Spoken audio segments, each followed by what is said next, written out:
ಹೆಂಗ್ ಮಾಡ್ಬೇಕು? ಪುಣ್ಯ ಪಾಪ ಕರ್ಮವನ್ನು ಮಾಡ್ಕೊಂತ ಬಂದು ಮತ್ತೆ ಧೋಕ್ ಬೀಜ ಅಥವಾ ಜ್ಞಾನವನ್ನ ನಾವು ಹೊಂದಬೇಕಾಗ್ತದ. ಸದ್ಗುರುವಿನ ಶರಣಾಗತ ನಾಯಕ ಸದ್ಗುರುಗಳ ಉಪದೇಶವನ್ನು ತೆಗೆದುಕೊಂಡು ಆ ಜ್ಞಾನ ಹೊಂದಿಸ ಜ್ಞಾನದಲ್ಲೇ ಮುಕ್ತಿ. ಜ್ಞಾನ ದೇವತು ಕೈವಲ್ಯಂ. ಯಾವಾಗ ಪಾರಮಾರ್ಥ ಜ್ಞಾನ ನಮಗ ಅಳವಡಿತು ಮಾಡ್ತಕ್ಕಂಥ ಎಲ್ಲ ಪಾಪ ಕರ್ಮಗಳು ನಷ್ಟವಾಗಿ ಹೋಗ್ತದ, ಅವಾಗ ಪುಣ್ಯ ಸಂಪಾದನೆ ಆಗ್ತದೆ.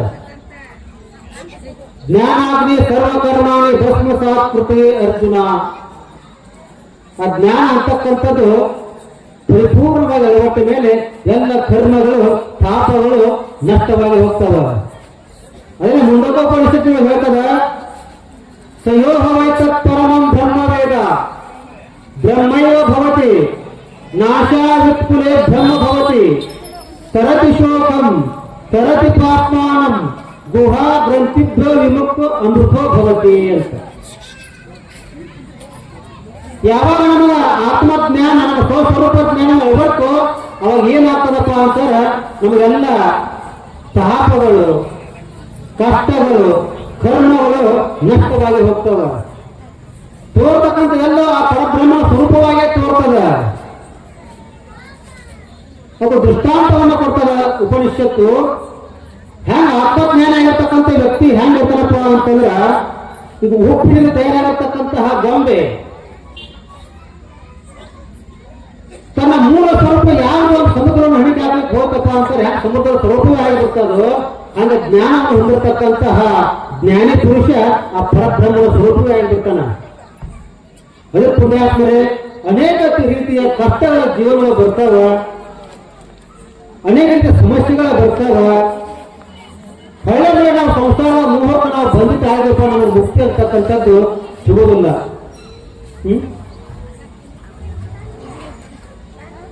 ಕಾಮ ಕ್ರೋಧ ಲೋಭ ಮೋಹ ಮದ ಮತ್ಸರ ಇವೆಲ್ಲ ಏನ್ ಮಾಡ್ತಪ್ಪ ನಮ್ಮ ದೇಹಕ್ಕೆ ಇಷ್ಟಂತೆ ತಸ್ಕರ. ಜ್ಞಾನ ರತ್ನಾಪಹಾರ ತಸ್ಮಾತ್ ಜಾಗೃತ ಜಾಗೃತ ಜಾಗೃತ ಅಂತ. ಅಭಿಮಾನವನ್ನು ಬಿಡಬೇಕು, ಅಹಂಕಾರವನ್ನು ಬಿಡಬೇಕು, ಮೋಹವನ್ನು ಬಿಡಬೇಕು. ಮನಸ್ಸನ್ನ ಗಟ್ಟಿ ಹಿಡ್ಕೊಂಡು ಜ್ಞಾನ ಪ್ರಾಪ್ತಿ ಆಗ್ತದೆ. ಈ ಭವಫಲದಿಂದ ನಾವು ಮುಕ್ತರಾಗ್ತೇವೆ. ಮನಸ್ಸು ಹೆಂಗ ಗಟ್ಟಿ ಬರ್ತದ?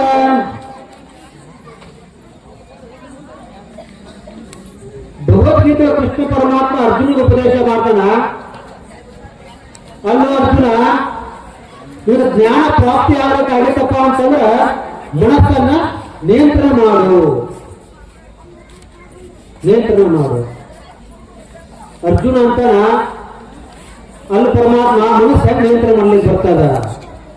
ಅದು ಗಾಯ ತತ್ವದಿಂದ ಕೂಡ ಮನಸ್ಸು ಈಗ ನಾವಲ್ಲಿ ಇದೆಯಪ್ಪ ಎಲ್ಲೋ ಹೋಗ್ತದ. ಮನಸ್ಸು ವಿಷಯಗಳಲ್ಲಿ ಹೋಗ್ತದ, ಸಂಸಾರ ಮೋಹಗಳಿಗೆ ಹೋಗ್ತದ. ಹೇಳ್ತಾನೆ ಅರ್ಜುನ, ಚಂಚಲಂ ಹಿ ಮನ ಕೃಷ್ಣ ಪ್ರಮಾತಿ ಬಲವರ್ಧನಂ ತಸ್ಯಾಹಂ ನಿಗ್ರಹಮನ್ಯೆ ವಾಯುರೇವ ಸುದುಷ್ಕರಂ. ಮನಸ್ಸನ್ನ ಹಿಡಿಯೋ ಜೊತೆ ಭಯಂಕರ ಬಲಾಢ್ಯದ. ಅದು ಹೆಂಗೆ ಹಿಡಿಯಕ್ಕೆ ಸಾಧ್ಯ ಬರ್ತದ?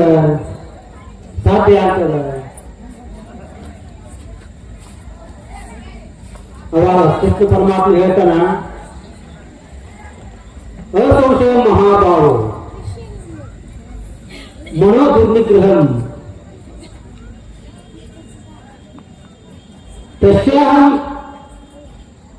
ಅಭ್ಯಾಸ ಕೌಂತೆ ವೈರಾಗ್ಯ ಗೃಹ್ಯತೆ. ಹೇಳ್ತಾನವ ಅಭ್ಯಾಸದ ಬಲದಿಂದ ಮತ್ತು ವೈರಾಗ್ಯದ ಬಲದಿಂದ ಮನಸ್ಸನ್ನು ಕಡಿಲಿಕ್ಕೆ ಬರ್ತದ. ಸತತವಾಗಿ ಪಾರಮಾರ್ಥ ಜ್ಞಾನದಿಂದ ವೈರಾಗ್ಯದಿಂದ ಮನಸ್ಸನ್ನು ಗಟ್ಟಿಲಿಕ್ಕೆ ಬರ್ತದ. ಪುಣ್ಯಾತ್ಮರೇ, ಇನ್ನ ಬುದ್ಧರು ಮಾತಾಡೋದಾರ ಏನಿಲ್ಲ, ನಾವು ಸಂಸಾರದ ಕಡೆಗೆ ಸ್ವಲ್ಪ ಮೋಹವನ್ನು ಕಡಿಮೆ ಮಾಡಿ ಸ್ವಲ್ಪ ಜ್ಞಾನ ಬಂದಪ್ಪ ಅಂತ ಈ ಭವದಿಂದ ನಾವು ಮುಕ್ತರಾಗಲಿಕ್ಕೆ ಬರ್ತದ. ನಾವೇನೋ ತಂದಿಲ್ಲ, ಬರ್ಲಿಕ್ಕೆ ಏನೋ ತಂದಿಲ್ಲ ಅನ್ನೋದೇ. ಪ್ರಪಂಚ ಯಾರು ಅನ್ನೋದು ಎಲ್ಲ ನಮ್ದು ಏನಿದೆ. ತಂದೆ ತಾಯಿ ನಮ್ಮವರಲ್ಲ, ಹೆಣ್ಣು ಮಕ್ಕಳು ನಮ್ಮವರಲ್ಲ. ನಾವೇ ತಿಳ್ಕೊಂಡು ಅಜ್ಞಾನ ಬುದ್ಧಿ ಇರೋದ ಇವ್ರು ಒಬ್ಬಕ್ಕೆ ಹೆಂಡತಿ ಒಬ್ಬನೇ ಗಂಡ, ಇವ್ರು ಅಷ್ಟು ನಮ್ಮ ಮಕ್ಕಳು ನಾವು ತಿಳ್ಕೊಂಡ್ರಿ. ಇವ್ರು ಒಬ್ಬಕ್ಕೆ ಹೆಂಡ್ರಿ ನಮಗ ಒಬ್ಬರೇ ಗಂಡ ಹೋಗಾರ. ಸಾಕಷ್ಟು ಹೆಣ್ಣು ಮಕ್ಕಳಾಗಾರ ತಿಳಿದು ಮಾಡ್ತಾರ, ಶಾಸ್ತ್ರ ಉಪದೇಶ ಮಾಡ್ತಾರ. ಮಾತಾ ಪುತ್ರ ಸಹಸ್ರಾಣಿ ಪುತ್ರ ಧಾರಶತಾನಿ ಚ ದಿವಸೇ ದಿವಸೇ ಮೂಢಂ ಅವಶ್ಯಂತಿ ನ ಪಂಡಿತಃ. ಮಾತಾ ಪಿತೃ ಸಹಸ್ರಾಣಿ ಸಾವಿರ ಸಾವಿರ ತಂದೆ ಸಾವಿರ ಆಗಿಲ್ಲ ನಮಗೆಲ್ಲ.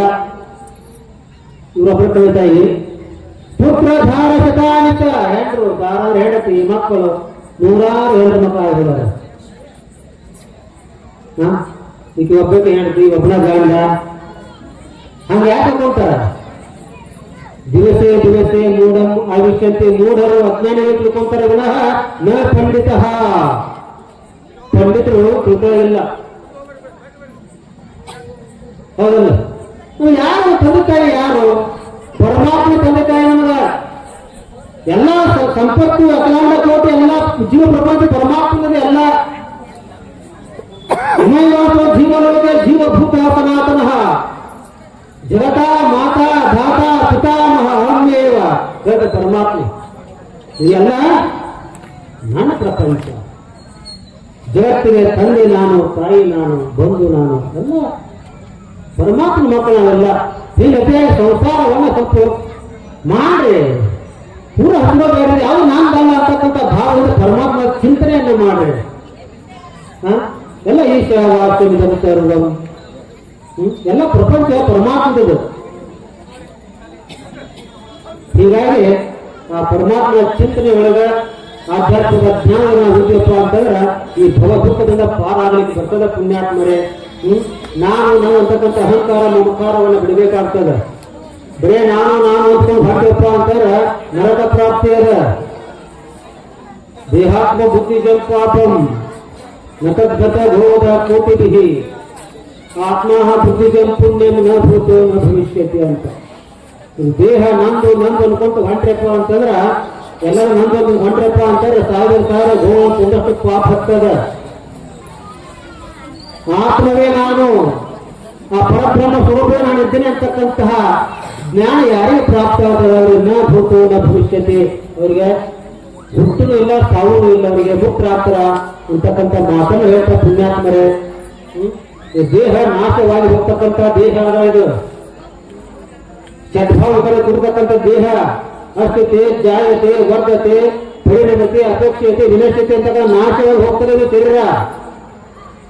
ಮತ್ತೆ ನಾಶ ಹೋಗ್ತಪ್ಪ ಅಂತಾರೆ. ಮತ್ತೆ ಹಂಗೆ ತಿಂದು ಉಂಡು ಸತ್ತು ಹೋಗಪ್ಪ ಅಂತ ಮುಕ್ತು ಅನ್ನೋದು ಯಾವಾಗ ಮತ್ತೆ ಹುಟ್ಟಬೇಕಂತ 84 ಲಕ್ಷ ಜೀವರಾಶಿಗಳ ಪುನರುಪಿ ಜನನ ಪುನರುಪಿ ಮರಣ ಪುನರುಪಿ ಜನನಿ ಜಠರೇಶ ಜನಂ.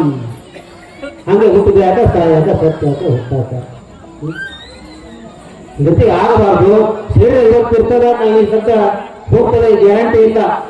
ಬೇಕಾದ ವಸ್ತುವನ್ನು ತೋರಿ ಹಿಂದೆ ಗ್ಯಾರಂಟಿ ಇರ್ತದ, ವಾರಂಟಿ ಇರ್ತದ. ಪರಮಾತ್ಮ ಹೇಳ್ತಾನ 100 ವರ್ಷ ಆಯುಷ್ಯ ಅಂತ ಕೊಟ್ಟಾನ, ಕರೆ ನೋ ಗ್ಯಾರಂಟಿ, ನೋ ಗ್ಯಾರಂಟಿ. ಇಂತಹ ನಾಶವಾಗಿ ಹೋಗ್ತಕ್ಕಂಥ ಶರೀರದಿಂದ ನಾವು ಸದ್ಗತಿ ಅಂತಕ್ಕಂಥ ಮುಕ್ತಿ ಅಂತಕ್ಕಂಥದ್ದು ಕಾಣಲಿಕ್ಕೆ ಬರ್ತದೆ. ಕೆಟ್ಟ ಹೋಗ್ತಕ್ಕಂಥ ಶರೀರ ಇದೆ ಯಾವುದು? ಕೆಟ್ಟ ಹೋಗ್ತದೆ, ದಿನಕ್ಕೆ ಕಟ್ಕೊಂಡು ಹೋಗ್ತದೆ ಶರೀರ. ಸುಂದರವಾಗಿ ತಿಳ್ಕೊಳ್ತಾರೆ ಶರೀರ. ಅದು ಸುಂದರವಾಗಿಲ್ಲ. ನಾವೇ ತಿಳ್ಕೊಂಡಿವೆ ಬಹಳ ದಕ್ಷಿಸ್ತೇವೆ. ನನ್ನ ತಪ್ಪು ಯಾರು ಇಲ್ಲ, ನನ್ನ ದಾರ್ಜಿ ಯಾರು, ನನ್ನ ಸುಂದರ ಯಾರು ಇಲ್ಲ ಅಂತೀವಲ್ಲ. ಸ್ವಲ್ಪ ಕ್ಯಾಂಪ್ ಗದ್ದೆ ಹೋದಾಗ ನಾಟ್ ಕ್ಯಾಂಪ್ಗೆ ಯಾರದಾರ? ಯಾರು ಸಂತರು ಕನ್ನಡರು ಮಹಾತ್ಮರಿಗೆ ನಿಮ್ಮ ಸುಂದರವಾಗಿರ್ತಕ್ಕಂತಹ ಮೇಲ್ಬಣ್ಣ ಕಾಣುವುದಿಲ್ಲ. ನಿಮ್ಮ ಮೈಯ ಇರ್ತಕ್ಕಂಥ ಎಲ್ಲದು ಮೂಳೆ ಮಾಂಸ ಮಧ್ಯೆ ಮಲ ಮೂತ್ರ ಕಾಣ್ತದೆ ಮಹಾತ್ಮರೇ. ನಿಮ್ಮ ಸುಂದರವಾಗಿರ್ತಕ್ಕಂಥ ಮೂಗು ಮಹಾತ್ಮರೇ ಕಾಣುವುದಿಲ್ಲ. ಮೂಗನೇಗಿನ ಹಿಂಬಳಿ ಕಾಣುತ್ತೆ ಮಹಾತ್ಮರಿಗೆ. ಅದಕ್ಕೆ ಹೇಳಬಹುದು ಬಹಳ ಪುಣ್ಯಾತ್ಮರೇ.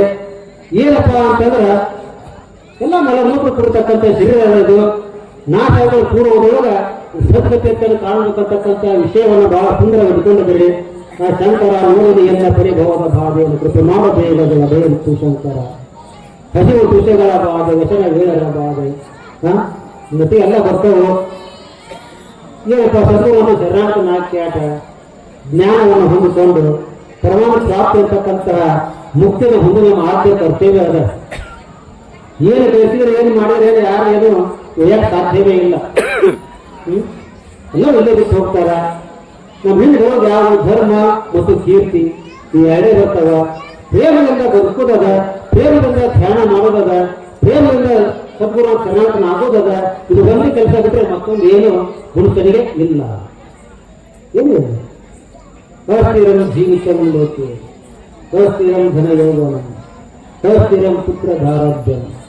ಗುರುಗಳ ಧರ್ಮ ಮತ್ತು ಕೀರ್ತಿ ಎರಡೇ ಬರ್ತಾವ ಪುಣ್ಯಾತ್ಮರೇ ಅಂತಕ್ಕಂಥ ಹೇಳ್ತಾ ಸದ್ಗುರುನಾಥ ನಮ್ಮಲ್ಲಿ ನಿಲ್ಲುವಂತಹ ಜ್ಞಾನವನ್ನು ದಯಪಾಲಿಸಿ ಪರಮಾಣು ಪ್ರಾಪ್ತಿ ಅಂತಕ್ಕಂತಹ ಮುಕ್ತಿ ಸುಖದ ಮಾರ್ಗವನ್ನು ಸದ್ಗುರುದೇವ ನಮ್ಮ ದಯಪಾಲಿಸಿ ಅಂತ ಹೇಳ್ತಾ ನನ್ನ ಇಡೀ ಪುಸ್ತಕವನ್ನು ಪೂಜ್ಯರಾದ ಸಮರ್ಪಿಸುತ್ತಾ ವಿರಾಮ ಕೊಡ್ತೀವಿ ಅಂತ ಪ್ರಾರ್ಥನೆ.